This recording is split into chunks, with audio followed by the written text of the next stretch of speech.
Money Radio, discussing the business of making and spending money.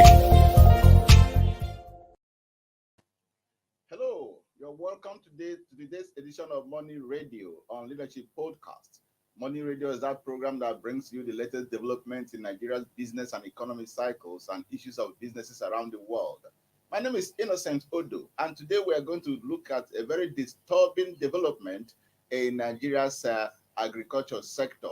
It has to do with the imposition of taxes in quote now, by some bandits on farmers in some states in northern Nigeria. And this has caused a lot of disturbance and disruption in the food value chain in the country. Leadership reported yesterday that Birin Gwari in Kaduna State, the farmers there have been facing real tough time imposed on them by the bandits, who actually exploit them by imposing coercive taxes on them before they can access their farms. In the last 2 years, the farmers in this very beleaguered local government and the area have actually coughed out over 400 million naira that they use in paying taxes to bandits in order to allow them access to their farms. And this development is really coming at the heels of the crisis going on in insecurity crisis in the country that have ravaged most parts of the country. And then, of course, it almost appear like an indictment on the security forces who have the sole responsibility to handle this situation. And so if the security forces are not able to handle this crisis and the farmers are now compelled to pay taxes for them to access their farms, then it actually is becoming a very dangerous scenario for all of us, as food crisis, as some people have reported, looms in the couple of months to come. And so to avert this crisis, we are going to take a look at this very ugly development and see how we are going to nip it in the bud. I have with me in the studio Kes Hammond, with whom I'm going to do justice to this very important topic. Kems, you're welcome to the program. Thanks very much. It's good being here. Always a pleasure having you. Yeah. Thank you. And joining us virtually is Paul Wadema. Thank you for having me. Okay. Yeah. Okay. Let me start with you. You can see that we're actually in a very serious crisis right now.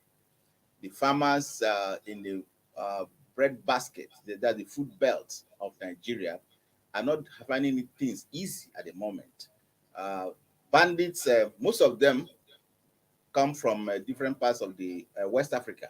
So how they gain access into Nigerian territories, especially into the deeper part of the interior, to be able to terrorize Nigerians in such a way that taxes are being imposed on Nigerian farmers before they can access their farms. Yes, we are in a dangerous scenario. What is your take on this? It was this writer called Darren Acemoglu and his colleague Charles something who wrote this book, Why Nations Fail. And in that book, they advocated something that applies to us right now. One of the things that they advocated, which we are seeing lack of in Nigeria right now, that is causing this problem. And he said there must be monopoly of violence. But right now, the security situation we face with now means that the federal government does not have monopoly of violence, and until there is a serious crackdown on these people, it's going to be a difficult thing. You see, Nigeria finds itself in a situation right now. Let me draw an analogy or an illustration. If you go to the village, you may realize that there are trees, especially near farms, big trees near farms that people usually see, find shade under during their resting hours. Yes. And when they find shade under those resting hours, you don't, of course, when you drop your cutlass on the ground, it may get lost. You may not find it again because shrubs may cover it and you may find yourself looking all around. So the wise thing to do is those farmers usually will hit the cutlass on that tree that is nearby to keep it there or to keep it visible so that whenever they need it, they know it's there. Now, they hit that tree every day, and there may be other people who may be hitting that tree. The tree looks strong, and it is strong, but little by little, by hitting the tree every day, it's losing its balance, it's losing its strength. Because, and then one day you will find that the tree is actually too weak to stand. You see, this is the time that the federal government really needs to look at this issue very seriously and really attack this issue of insecurity. Nigeria is too great to allow these people to just terrorize our farmers. Now, the implication of this is actually dire. While the federal government is subsidizing agriculture, at least the federal government subsidizes fertilizers and other implements, including the use of tractors and some other farm implements. While the federal government is doing that and giving farmers some tax break, there are people there who are collecting money from our farmers illegally. So if you are struggling and the federal government is giving you that break or that incentive to go and farm, and then you find somebody else on the other hand collecting that money, which you are supposed to take as profit, and not just for profit to feed yourself and your family, but also to reinvest into your agricultural activities. You find that such or your profit or what's supposed to be your profit is being given to bandits. That is a huge disincentive. Yes. Let me turn it over to you, Paul.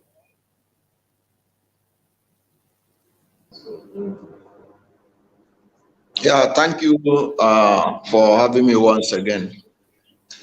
The issue of payment of taxes to bandits, many of our viewers may not be able to understand how widespread and why this is a serious challenge. It's important to point out some of the examples of what we are talking about, how deep rooted it is. If you remember, the Zamfara state government, in the statement they issued recently, that citizens will be allowed to possess arms to defend themselves. There was a particular paragraph in that statement where they say, especially for farmers, it was because of farmers appears to be one of the reasons why the Zamfara state government wanted to arm the citizens, because farmers are being terrorized in Zamfara state. So that is how terrible the situation is. In Benue State, which is is referred to as the food basket of the country, the governor Samuel Ortom was on TV recently lamenting that farmers are being killed in their farms.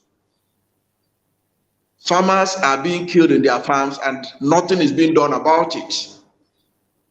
And he lamented the fact that this is the rainy season when farmers are supposed to be in their farms. Unfortunately, the farmers of Benue, many of them are not in their farms. He said that there are 1.5 million IDPs who are supposed to be in their farms, but they are in the IDPs camp. And he was making reference to the fact that people are saying that he is not generating money internally. He said, how can he generate money internally when the farmers in the state cannot go to farm? And you know that Benue is an agrarian society. It's a society that is known for its agricultural productivity. And majority of the citizens of Benue, they are farmers. Now these people cannot go to farm. Now when they don't go to farm, it means that a significant part of the food basket of Nigeria is being cut off. And what is the consequence of that? It means there will be less food supply, and then there will be increase in price of foodstuff. That is how bad the situation is. In the case of Birin Gwari you made reference to, the community leader who made that revelation, that's Idris Abdul Rauf. He made a very important statement that should worry Nigerian officials, the government, the security agents. He said, besides paying this 400 million, you still have to pay them taxes mid-season and at the beginning of the season, pre-season and the beginning of the season, and beginning of the season, pre-season and mid-season. Then you pay them again at the harvest season. During the harvest season, despite this 400 million, if you have 10 bags of grains, you must give the bandits 2 bags. That is how bad it is in Birin Gwari. Of course, many of us are aware of the fact that even some of these terrorists have placed embargo on political activities in part of this same Birin Gwari. That is how terrible it is. And it's not only in Birin Gwari, even down southern Nigeria. Recently, some communities in Edo State, they have to block the expressway, the Benin-Lagos expressway. What was the problem? They are talking about that they cannot go to their farm, they cannot have access to their farm because the farms have been taken over by headers who are terrorizing them. They say much of the people from Ovie North, that's in Edo State. Okay, Paul. It's how terrible the situation is. Okay, that is why there's urgent need to do something about it. So it's important that people understand the situation Nigeria is right now before we begin to talk about whether we can be able to survive or get ourselves out of this quagmire of food shortage in the country. Okay, Paul, you have painted a very ugly picture of the developments in the Birin Gwari, Kaduna State, and of course the Benue State and Zamfara State as well, and other parts of the country. Everywhere is threatened by these activities of the bandits. Now, the question remains, what capacity do the Nigerian security agencies have, or lack of it, that is actually making these bandits giving them a free reign all over the place, and they're distorting the economy, the agricultural economy of the people, extorting them, kidnapping them, and raping them in some cases. So, can we begin to interrogate the security architecture of the country that has refused to respond to this very threat that is facing all of us? That is a very good question. You know that Nigerian, the number of Nigerian security personnel, both the military, the police, and what have you, is not enough. The numbers are not enough to cover the whole country. Nigeria is one of the biggest countries in the world, one of the biggest countries in Africa, and with a population of over 200 million people. Yet, the number of policemen we have in Nigeria is not up to 500,000. The number of the armed forces of Nigeria is not up to 500,000. So how can such a country be able to manage this level of insecurity? It is difficult because with the small number of security officials vis-a-vis the size of the country, it is pretty obvious that there is no way that we can adequately populate the whole country with security men. So we have to find a midway. And one of the ways that we can do this is, one, through the application of technology. How much is Nigeria ready to invest in drone technology and in satellite technology? Because many of these non-state actors who are occupying unoccupied spaces of Nigeria, there could be information about them could be gathered through the satellites. drones could be sent against them without having to put boots on the ground. And this is possible. But is Nigeria ready to invest in technology? Are we ready to invest in satellite technology? Because that is the only way right now that we can solve this problem. That is on the long run. But if you are looking at on the short run, what do? We're already in the farming season and farmers cannot go to the farm. What do we do about that?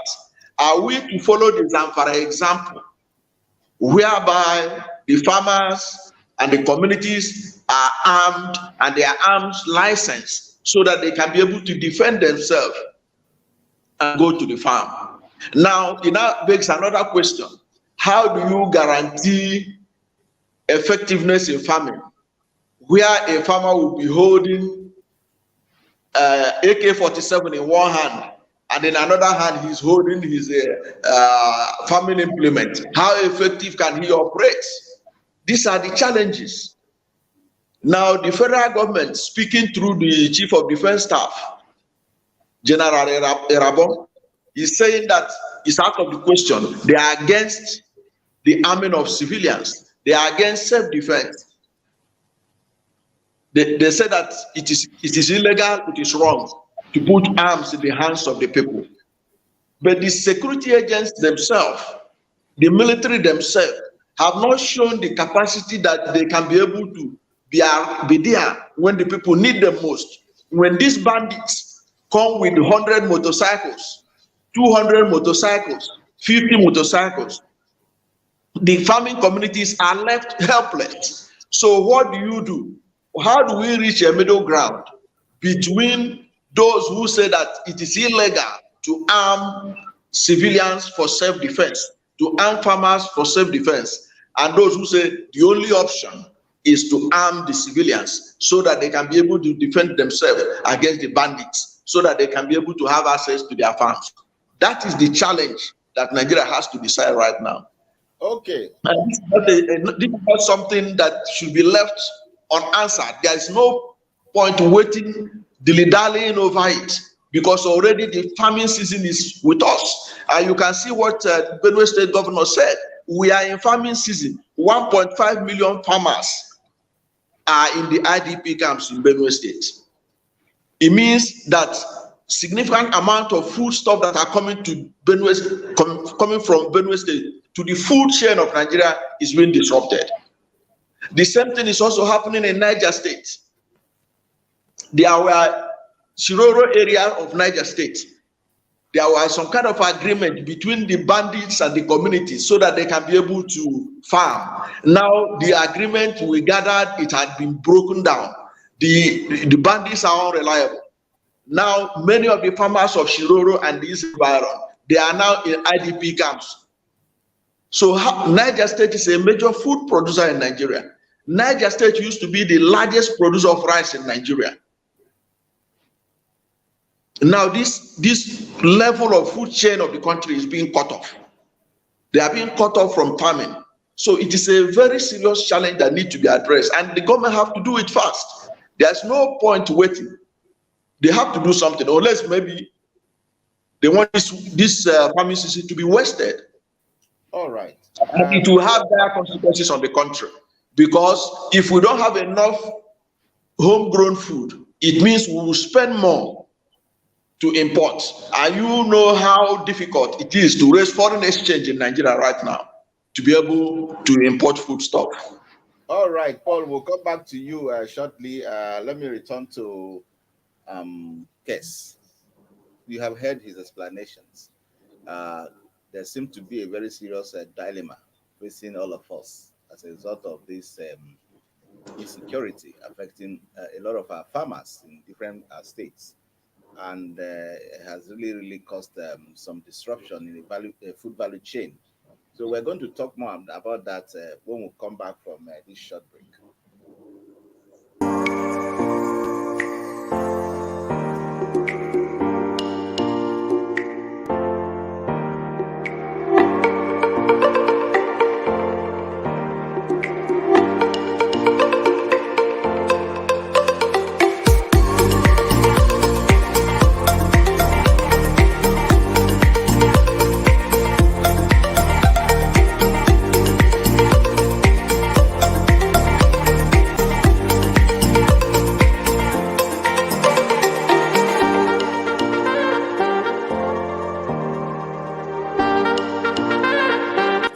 sponsorship, and advert placements, please contact 080-3688-6158. Last Word Leadership Podcast Studio. You have the last word.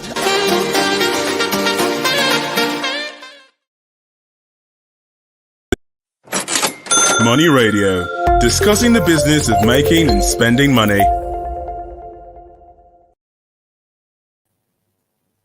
Welcome back. If you're just joining us, you're on to Money Radio, and we are discussing the imposition of taxes on farmers by bandits in some farming communities in Kaduna State.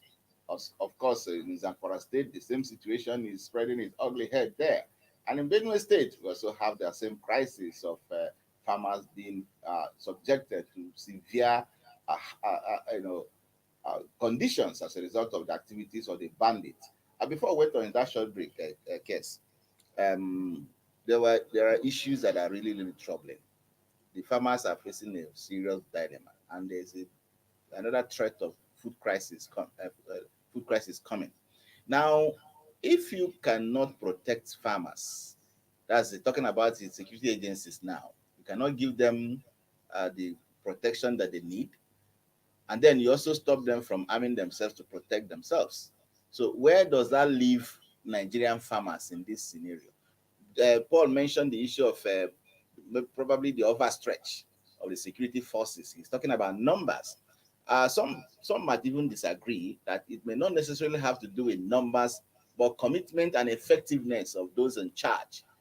Some even read meaning or some complicit meaning into the whole arrangement of why a fighting machine like the Nigerian army, which we know with their historic, participation in peacekeeping operations, where they have distinguished themselves as a super fighting machine, come to looking as if they are impotent before bandits. And how many of them are even the bandits that the Nigerian army as it currently is cannot confront in this fight to free Nigeria from the bandits who are mostly foreigners? So what does it take to actually crush these people and let us have peace in this country once and for all? It requires just a will, strong will. Like you said, Nigerian army is great. This is the army that distinguished itself in just the 90s here. In fact, throughout the history of this country, because we talk about the 70s, 80s, where there were wars outside of the continent, within and outside of the continent, where the Nigerian army, the soldiers from Nigeria, distinguished themselves. This is something that is threatening the very existence, because when you have people, there are reports that some of these bandits have actually hoisted their flags on Nigerian land. Yes. So when you have people doing that, you are actually threatening the very sovereignty of the country. Yes, indeed. This thing needs to be taken with utmost seriousness. No kids' gloves, with utmost seriousness. Because, look, we are actually right now surviving on what has been in store in terms of food, so to speak. But like Paul just mentioned, which is the fact, he was quoting the Benue State governor. We are in farming season. This is the time. If we lose this opportunity, we don't have storehouses where we say we have been keeping so much food, and with time we can survive on it. We don't have such facilities, and we don't have such quantity of food to keep a 216 million population surviving. We don't have that store.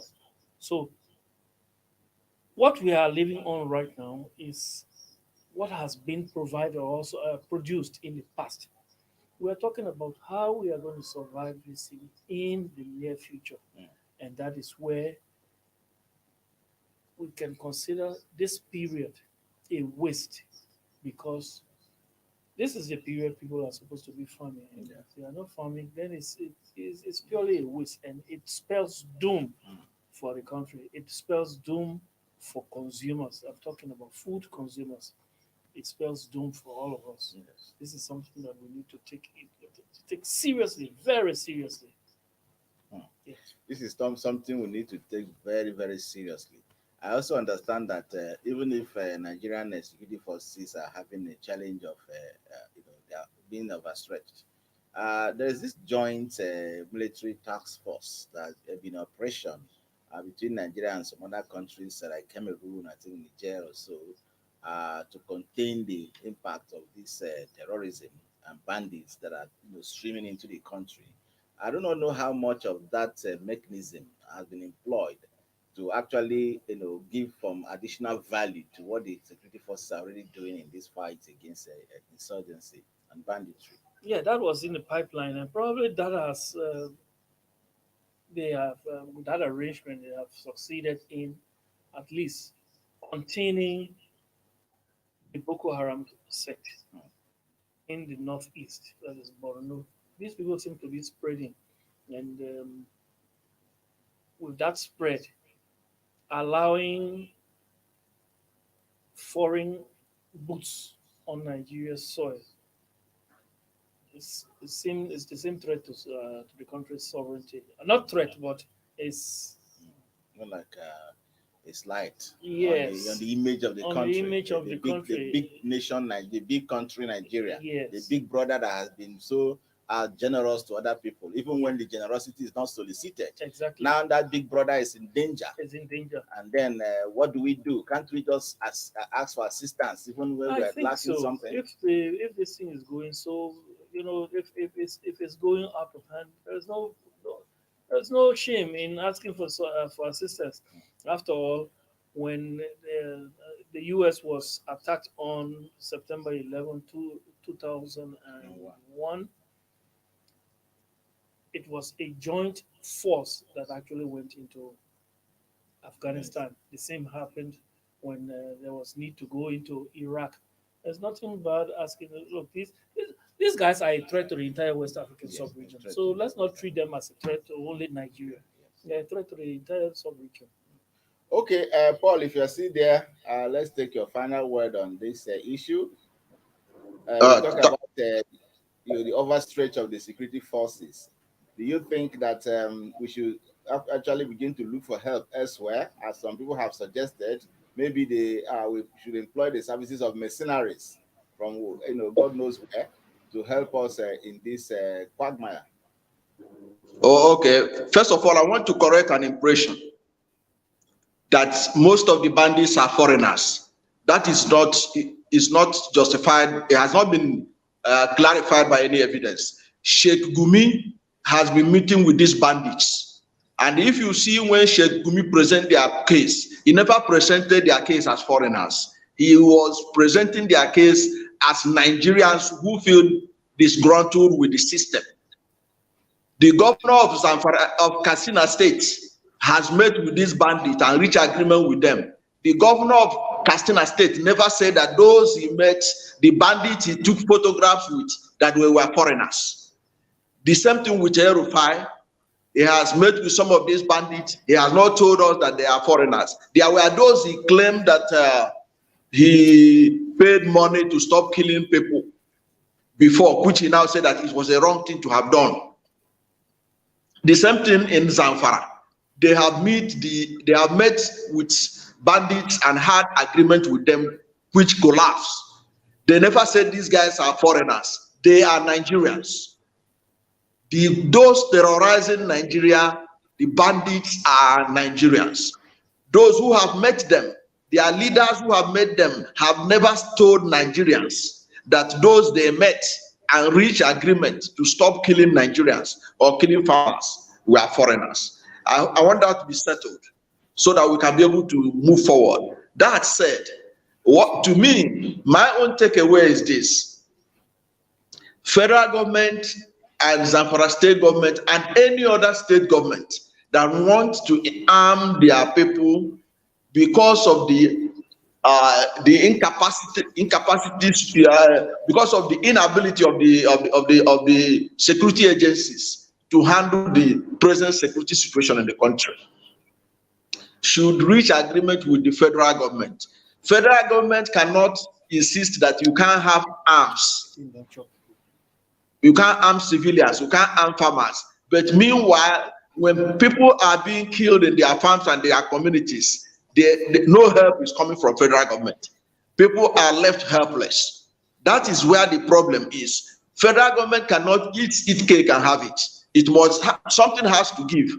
It is federal government who holds the levers of all the forces of cohesion, but it has allowed the non-state actors to take over.